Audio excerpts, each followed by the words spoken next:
A Very Old Man with Enormous Wings, A Tale for Children, by Gabriel García Márquez.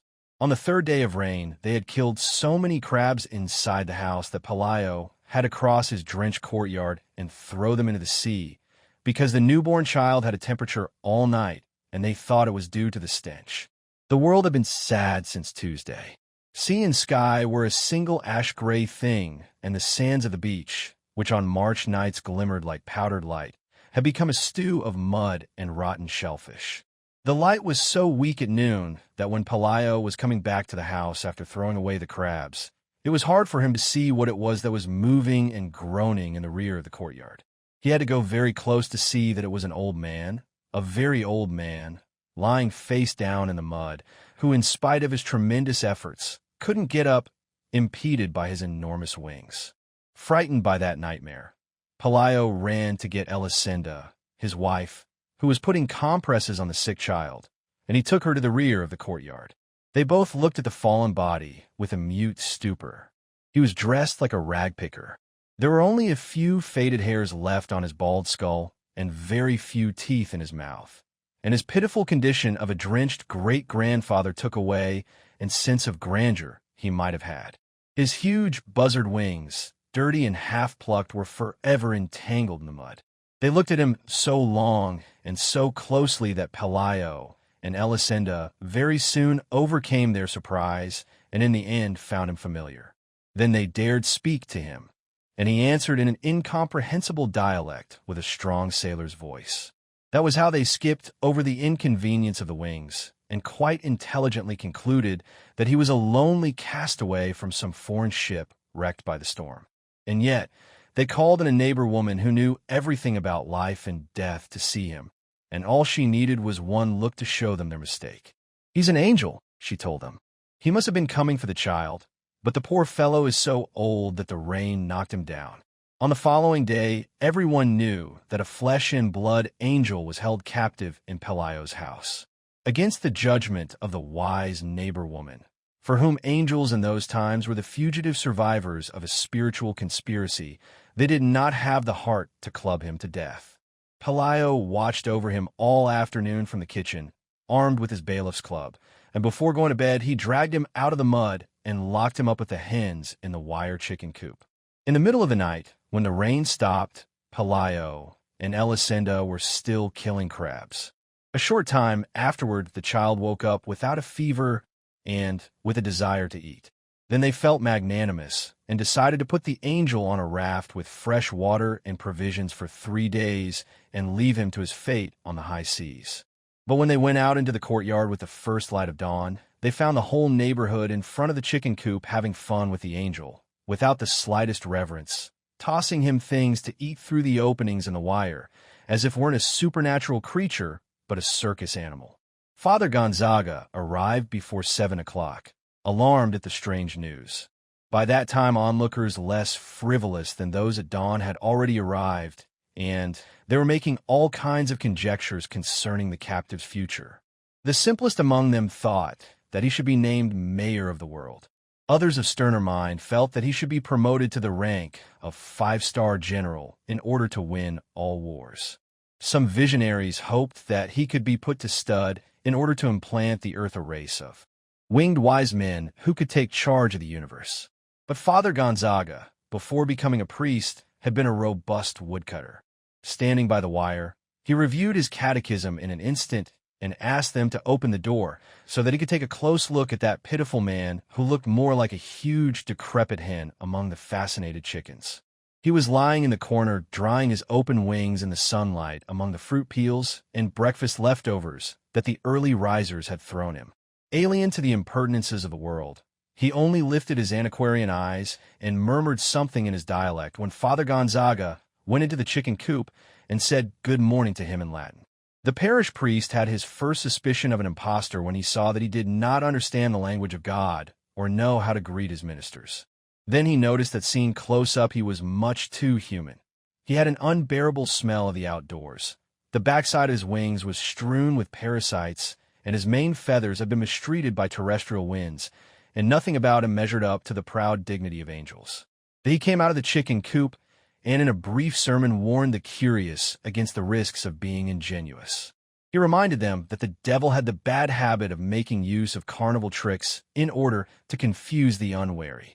He argued that if wings were not the essential element in determining the difference between a hawk and an airplane, they were even less so in the recognition of angels. Nevertheless, he promised to write a letter to his bishop so that the latter would write his primate, so that the latter would write to the supreme pontiff in order to get the final verdict from the highest courts. His prudence fell on sterile hearts. The news of the captive angel spread with such rapidity that after a few hours the courtyard had the bustle of a marketplace, and they had to call in troops with fixed bayonets to disperse the mob that was about to knock the house down. Elisenda, her spine all twisted from sweeping up so much marketplace trash, then got the idea of fencing in the yard and charging 5 cents admission to see the angel. The curious came from far away. A traveling carnival arrived with a flying acrobat who buzzed over the crowd several times, but no one paid any attention to him because his wings were not those of an angel, but, rather, those of sidereal bat. The most unfortunate invalids on earth came in search of health. A poor woman who since childhood has been counting her heartbeats and had run out of numbers. A Portuguese man who couldn't sleep because the noise of the stars disturbed him. A sleepwalker who got up at night to undo the things he had done while awake, and many others with less serious ailments. In the midst of that shipwreck disorder that made the earth tremble, Pelayo and Elisenda were happy with fatigue, for in less than a week they had crammed their rooms with money and a line of pilgrims waiting their turn to enter still reached beyond the horizon. The angel was the only one who took no part in his own act. He spent his time trying to get comfortable in his borrowed nest, befuddled by the hellish heat of the oil lamps and sacramental candles that had been placed along the wire. At first they tried to make him eat some mothballs, which, according to the wisdom of the wise neighbor woman, were the food prescribed for angels. But he turned them down, just as he turned down the papal lunches that the penitents brought him, and they never found out whether it was because he was an angel or because he was an old man that in the end ate nothing but eggplant mush. His only supernatural virtue seemed to be patience, especially during the first days when the hens pecked at him, searching for the stellar parasites that proliferated in his wings, and the cripples pulled out feathers to touch their defective parts with, and even the most merciful threw stones at him, trying to get him to rise so they could see him standing.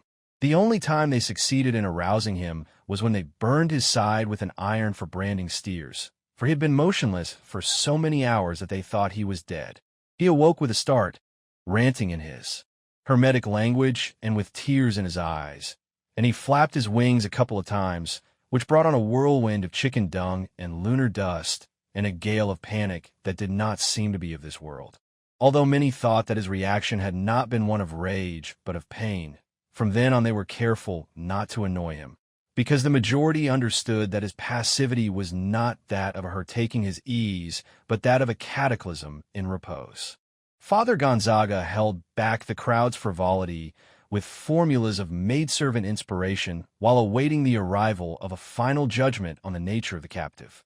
But the mail from Rome showed no sense of urgency. They spent their time finding out if the prisoner had a navel, if his dialect had any connection with Aramaic, how many times he could fit on the head of a pin, or whether he wasn't just a Norwegian with wings. Those meager letters might have come and gone until the end of time if a providential event had not put an end to the priest's tribulations.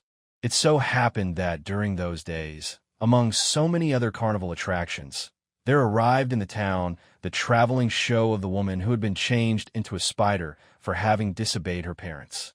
The admission to see her was not only less than the admission to see the angel, but people were permitted to ask her all manner of questions about her absurd state and to examine her up and down so that no one would ever doubt the truth of her horror. She was a frightful tarantula the size of a ram, and with the head of a sad maiden. What was most heart-rending, however, was not her outlandish shape, but the sincere affliction with which she recounted the details of her misfortune. While still practically a child, she had sneaked out of her parents' house to go to a dance, and while she was coming back through the woods, after having danced all night without permission, a fearful thunderclap rent the sky in tow, and through the crack came the lightning bolt of brimstone that changed her into a spider. Her only nourishment came from the meatballs that charitable souls chose to toss in her mouth. A spectacle like that, full of so much human truth and with such a fearful lesson, was bound to defeat without even trying that of a haughty angel who scarcely deigned to look at mortals. Besides, the few miracles attributed to the angel showed a certain mental disorder, like the blind man who didn't recover his sight but grew 3 new teeth, or the paralytic who didn't get to walk but almost won the lottery, and the leper whose sores sprouted sunflowers. Those consolation miracles, which were more like mocking fun, had already ruined the angel's reputation when the woman who had been changed into a spider finally crushed him completely. That was how Father Gonzaga was cured forever of his insomnia, and Pelayo's courtyard went back to being as empty as during the time it had rained for 3 days and crabs walked through the bedrooms.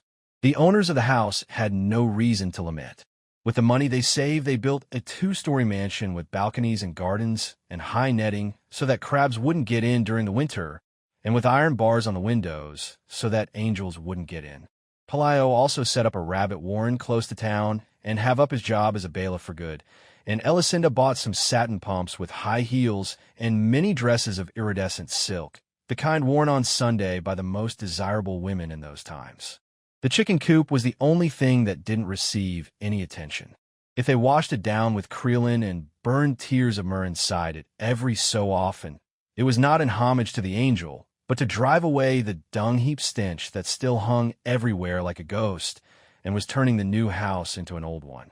At first, when the child learned to walk, they were careful that he not get too close to the chicken coop. But then they began to lose their fears and got used to the smell, and before the child got his second teeth, he'd gone inside the chicken coop to play, where the wires were falling apart. The angel was no less standoffish with him than with the other mortals, but he tolerated the most ingenious infamies with the patience of a dog who had no illusions. They both came down with the chicken pox at the same time. The doctor who took care of the child couldn't resist the temptation to listen to the angel's heart, and he found so much whistling in the heart and so many sounds in his kidneys that it seemed impossible for him to be alive. What surprised him most, however, was the logic of his wings. They seemed so natural on that completely human organism that he couldn't understand why other men didn't have them too. When the child began school, it had been some time since the sun and rain had caused the collapse of the chicken coop. The angel went dragging himself about here and there like a stray dying man. They would drive him out of the bedroom with a broom and a moment later find him in the kitchen. He seemed to be in so many places at the same time that they grew to think that he'd be duplicated, that he was reproducing himself all through the house, and the exasperated and unhinged Elisenda shouted that it was awful living in that hell full of angels. He could scarcely eat, and his antiquarian eyes had also become so foggy that he went about bumping into posts. All he had left were the bare cannulae of his last feathers.